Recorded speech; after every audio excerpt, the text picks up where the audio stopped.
Would there be something more, Mr. Whitney? Yes, I'd like some more coffee, please.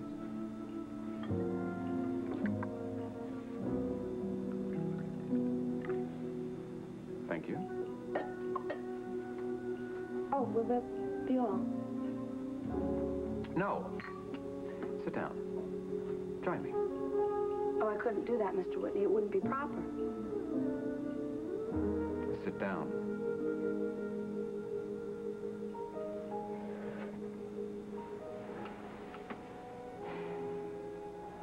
And now you can tell me the truth about you and Gavin Wiley.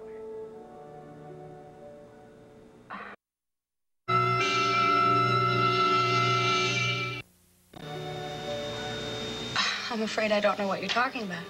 I said I want to know about the connection between you and Wiley. Now, I read all about your heroics in the newspaper, so don't give me any cute stories. What heroics? I know damn good and well that you helped Wiley escape after he killed Gunther Wagner, my servant. Now, I find that rather an interesting coincidence, don't you? Mr. Whitney, it's true. I helped Gavin because he came to me. He asked me for help. So you helped him because he asked for it? He was my friend. I think it was very generous of you to help Wiley after he committed murder. Generous, but dangerous. Interesting that you didn't mention that when you applied for a maid at my house. Well, I assumed that Mrs. Whitney knew all about that when she hired me.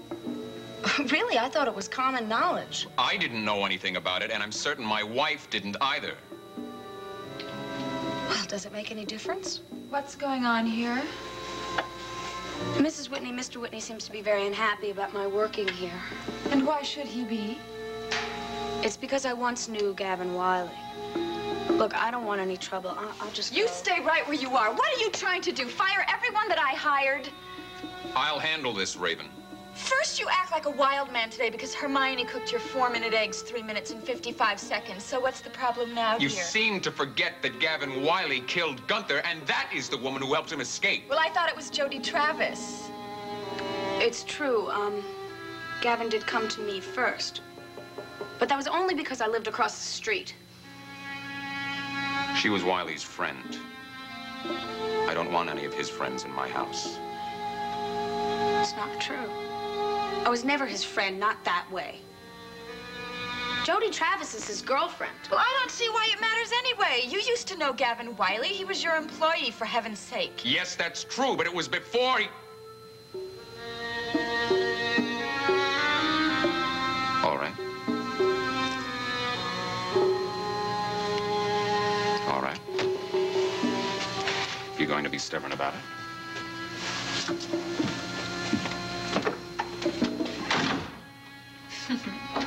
Good.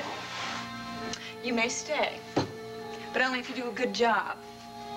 Are you sure, Mrs. Whitney? Of course I'm sure. This is my house. Anything I say goes.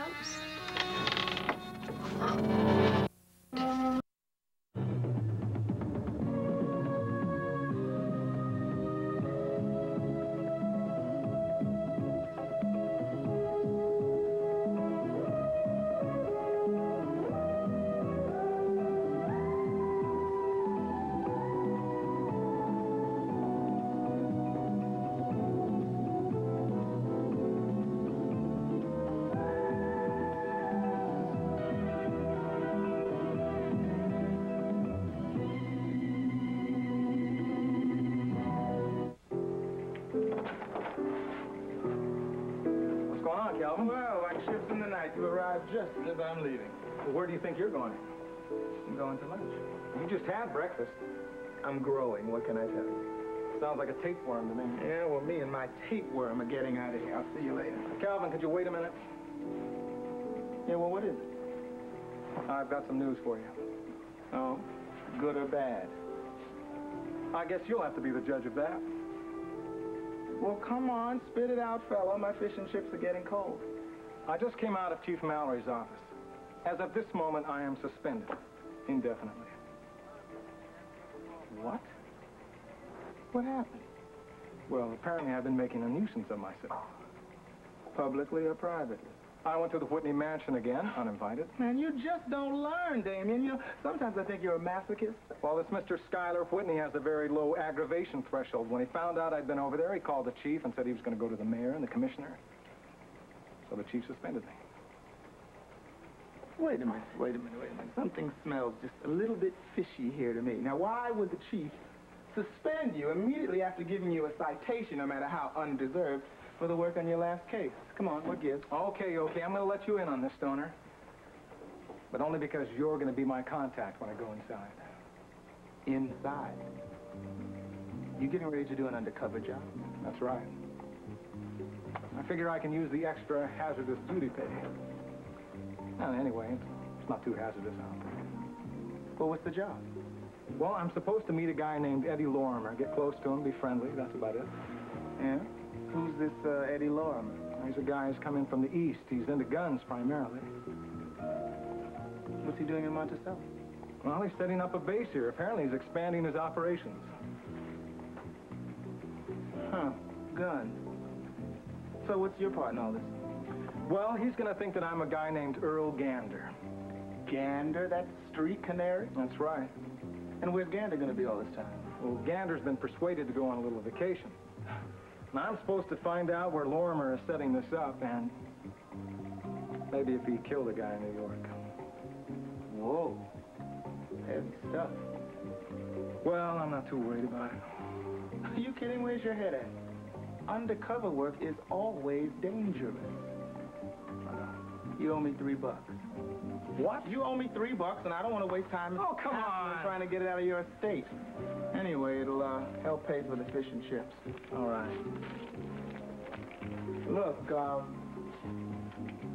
you watch your back on this assignment, man. I hear heroics can be fatal. That's very funny, Calvin.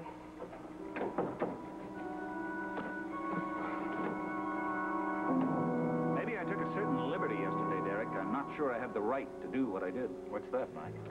I talked with Jody Travis about this case. Now, Mike, it's your job to be as thorough in these matters as possible. Jody Travis volunteered to talk to you? Mm-hmm. Well, then you were just following through. There's nothing amiss about that. I'm not so sure I was just following through. I think my real purpose in talking to Jody was to try and persuade her to get Gavin to change his story about how the killing took place. Well, he's been stubborn as an old mule on that matter. He hasn't wavered a single inch, and I think the best thing would be if Jody or somebody could get him to change his story. At least there's something that would coincide with the physical evidence. Well, I guess that decision will have to come from within. But the jury is not going to be easy on him unless he does change his story. No, they're not. Curious thing, too, when I talked to Jody, she brought up that business about the watch again. I thought that was a dead issue. What'd you say about it? She asked me what I could do if she and Gavin could prove that there was a second watch, one that played the tune that she sang for us the day we confronted Sky Whitney. Mike, those kids, they're just clutching at straws. Probably. But can you blame them? They're in deep trouble. They're looking for any port in the storm. I know. It's a damn shame, too. They seem like nice kids. They're just caught up in a whirlwind of circumstance. Well, the evidence isn't circumstantial. It's solid, and they're stuck with it. They are stuck with it. You ready for lunch? Yeah, let's get out of here. Who's this? Somebody we had to arrest the other day. Patient of Miles. Her name is Jinx Avery. She's an actress. She insisted on clowning around for those photographs. Seems a shame to put such a beautiful woman in jail. No, she's not in jail. She's out on the street right now, creating God knows what kind of mischief. Absolutely stunning. It is gorgeous. How much is it? Well, since you look so beautiful in it, only $9,000. Only $9,000. Well, I'd like to charge it on my father's account. It's still open, isn't it? Oh, dear lady, of course.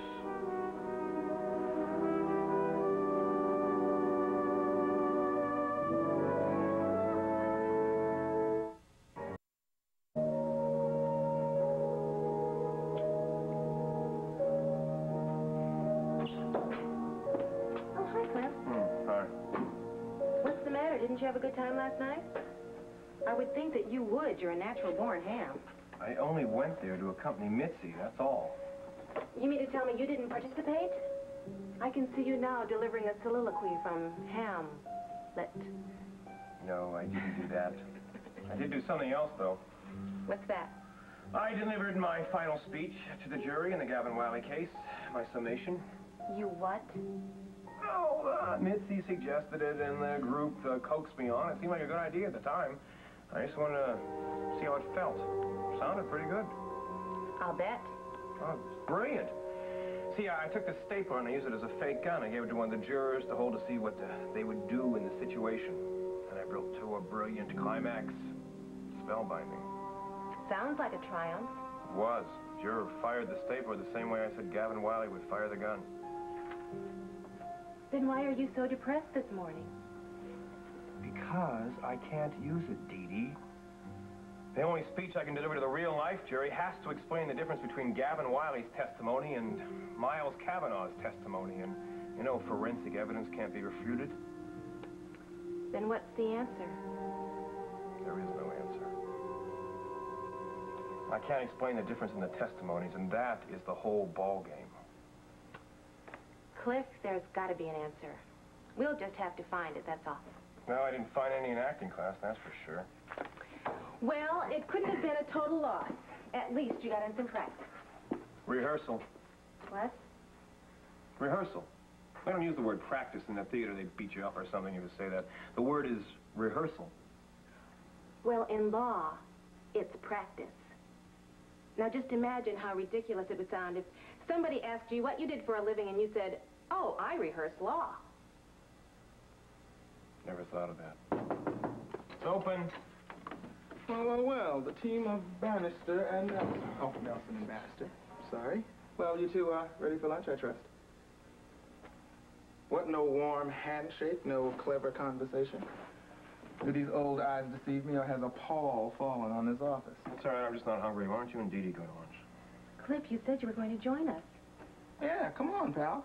I mean, after all, who are we going to kick around if you aren't there? And the things I have to say about you, I don't want to say behind your back. Look, I'm sorry. I just will be lousy company for lunch. I'm going to go see my client, all right? Oh, Cliff, come on. Don't you want to change your mind?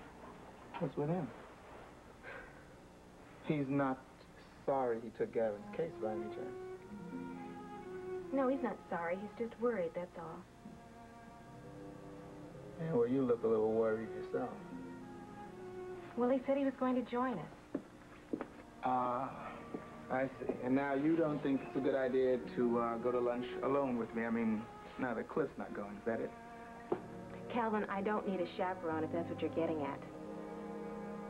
I just think it would be a little awkward, that's all.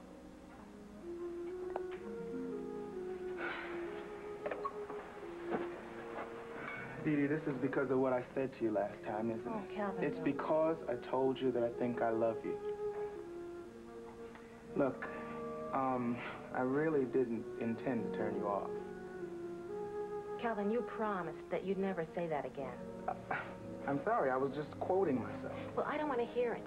Not in quotes, not in any other way. Okay, okay. I will, keep my big mouth shut, Then how do you expect to eat? Good question. What I meant was I will keep all such thoughts to myself.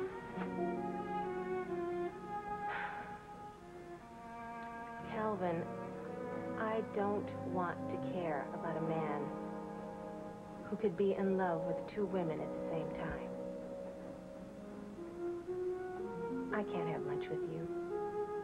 Oh, come on, Didi, we're just going to eat. I think I've lost my appetite.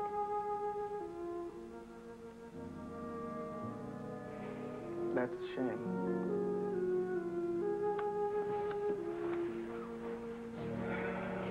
You know, I was, really looking forward to lunch.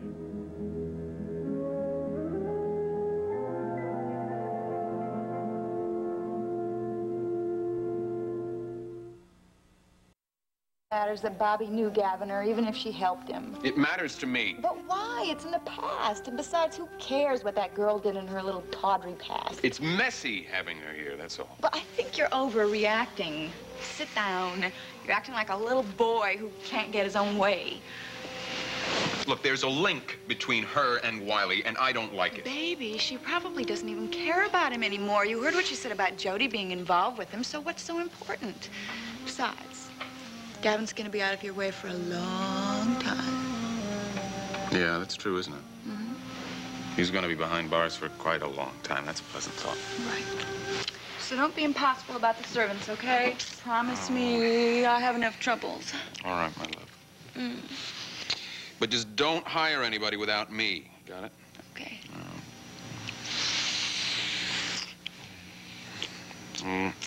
Darn.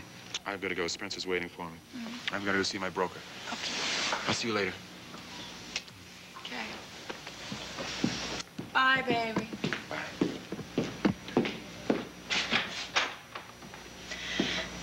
Phew, that was a close one. Mrs. Whitney? Yeah, don't worry about it. I have soothed the savage soul. However, to smooth things over, we're gonna have to get that watch fixed. Problem is, I have to find a jeweler that deals with antique watches. So maybe I can go to the same place that he bought this one. Problem is that I don't know the jeweler's name, so I guess I'll just have to look it up in the phone book and make a list and call all of them. Can I help? Yes, as a matter of fact, why don't you make the list and jot down the numbers, and I will place the calls. Thank you very much.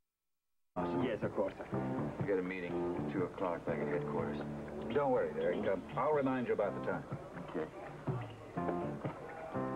Well, will you look at that? Isn't that the woman in the mug shots you just showed me? It sure is. I think it's safe to say she's not the usual type you book. I wouldn't be surprised if she followed me here. What do you mean? The other night, she followed Miles and me into the Carlton bar. Why? To taunt us with that diamond bracelet she's wearing. This whole thing started when she tried to steal that bracelet. Miles managed to get her out of trouble, but then I'll be damned if she didn't go and buy that bracelet. Anyway, when she came into the Carlton, she was pretending like she'd stolen it for the second time. Is she playing some kind of game? Oh, she's trying to make me look like an old turkey. Well, there must be some mistake. What is this? The compliments of the ladies, sir. Oh, no. Take it back. Maybe you shouldn't, Derek. It might seem ungracious. You think so? Okay. Well, then, let me give her our thanks personally. Well, if it isn't Chief Mallory, isn't your handsome luncheon partner the distinguished district attorney of Monticello? You never mind my handsome luncheon partner, and don't mind me asking you personal questions, but where is all the money coming from? Money? That's a fine way of thanking me for my little gift. Your little gift was very expensive, and so is this fur coat, and so is that diamond bracelet. You're being rather extravagant, aren't you? Oh, you haven't heard? Heard what? Well, I'm celebrating today because I just won the grand prize in the lottery. I don't believe that for 1 second. You notice it when... Goodbye. This is getting so boring. We have called every jeweler and repair shop in the area. But you want to get the watch fixed, don't you? Yes, but I am not going to make one more phone call. That watch that I gave Skylar is causing more trouble than it's worth. Besides that, I have things to do today, so why don't you finish making the calls? Oh, sure, Mrs. Whitney. I don't mind. There aren't that many numbers left. I'll see you later. The watch that I gave him, I put in here.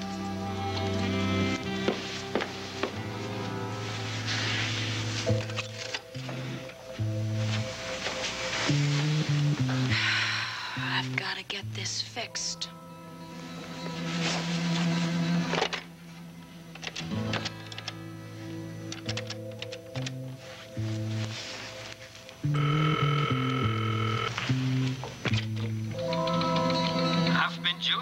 Oh, hello. I was wondering if you could help me.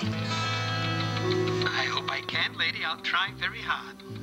I'm trying to find a watch dealer who may have sold an antique pendant watch recently to a gentleman, a Mr. Whitney. Whitney? Yes. I remember he bought a lady's pendant watch. I remember well, because he also bought an antique pocket watch. A very rare piece, with a music box inside. You don't by any chance happen to remember the music the pocket watch played, do you? No, lady, it's not my memory. Perhaps in my records. I'll see if I can help. Is there something wrong with the watch? Perhaps I can have it repaired. Yes, as a matter of fact, you can. As a matter of fact, I'll bring it in myself. Thank you very, very much. So Raven bought him one watch, and Skylar bought another. There are 2 watches.